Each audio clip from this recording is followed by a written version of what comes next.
আসসালামু আলাইকুম। আপনাদের সাথে কিছু কথা আমি শেয়ার করতে চাই। তো আমাদের এলাকায় একজন ধন্যমান্য ব্যক্তি আছে। উনি হচ্ছে আমাদের বলতে আমাদের সবার জমির যে পানি বাদ দিয়ে গেছিল ব্রিজের নিচ দিয়ে, ওই জায়গাটা হচ্ছে বন্ধ করে দিয়েছে, গেঁথে দিয়েছে। যার কারণে আমাদের এখানে পানিবন্দী হয়ে আছে সবগুলো জমি এবং পুকুর সবকিছুই তলিয়ে গেছে। এই ভিডিওর মাধ্যমে আপনাদের সবকিছুই আমি দেখাবো। আসসালামু আলাইকুম বন্ধুরা, সবাই কেমন আছেন? আশা করি ভালো আছেন। আর কেউ কেউ ভালো নেই, কারণ অনেকের বাসায় পানি উঠছে বা বন্যা হয়েছে তাদের এলাকায়। তো বন্ধুরা, এই যে আমাদের পুকুরের হিট দেখেন ডুবে গেছে। এই যে হির বলতে হির একবারে ডুবে, এই যে শেকড় শুধু দেখা যাচ্ছে। এই যে এই পাশে তো নাই, পুকুরে যত মাছ ছিল সব বের হয়ে গেছে।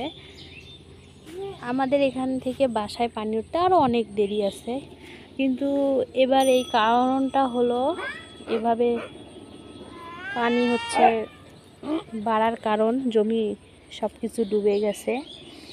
ওই যে যেখানে ওখানে রেল গেটের ওখানে হচ্ছে একটা ইয়ে আছে, মানে পানি যাওয়ার জায়গা আছে কুলের নিচ দিয়ে, ব্রিজের নিচ দিয়ে কিন্তু প্রতি বছর পানি যায়। তো এবার ওখানকার একজন লোক, ওনার নাকি জমি, না এখন কি ওটা সরকারিভাবে না এখন কি ছিল না ওনার জমি, সেটা আমি জানি না।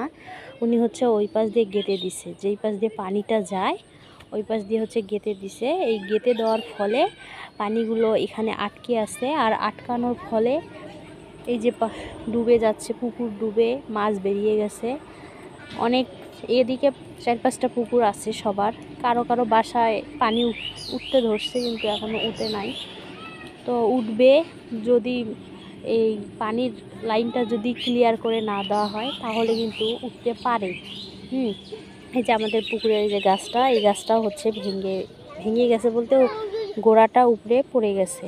এই যে কোনো মতে নেট দিয়ে মাছ যাওয়ার রাস্তাটা বন্ধ করে দিছে, যাতে ওই পাশে পানিতে না যায়। কিন্তু যেই মাছগুলো বেরিয়ে গেছে, সেই মাছগুলো হচ্ছে আর মনে হয় যে হবে না, ভিতরে ঢুকবে না।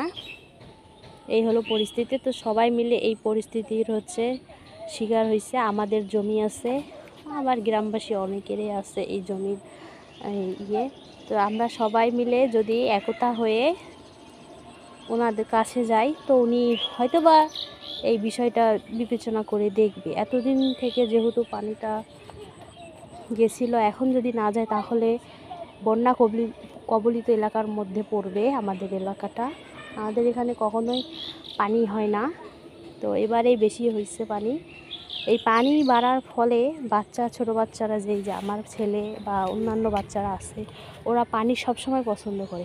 এই পানির কারণে বাচ্চাদের যদি কোনো সমস্যা হয় তখন কি হবে? এই জন্য চলেন আমরা সবাই মিলে একত্রিত হয়ে এই বন্যাটা আমরা না বাড়িয়ে, পানি যেহেতু না বাড়ে, এটার ব্যবস্থা করতে হবে। ওনার কি বিবেক নাই যে কেন এইভাবে এত বছর পর এই জায়গাটা হচ্ছে বন্ধ করে দেওয়া হলো, আর তার জন্যে এতগুলো পানি বাড়তে আসে। এখনও তো বর্ষাকাল আসেনি, আষাঢ় শ্রাবণ মাস, এই 2 মাস তো বর্ষাকাল, এখনও তো এই বর্ষাকালগুলো আসে না,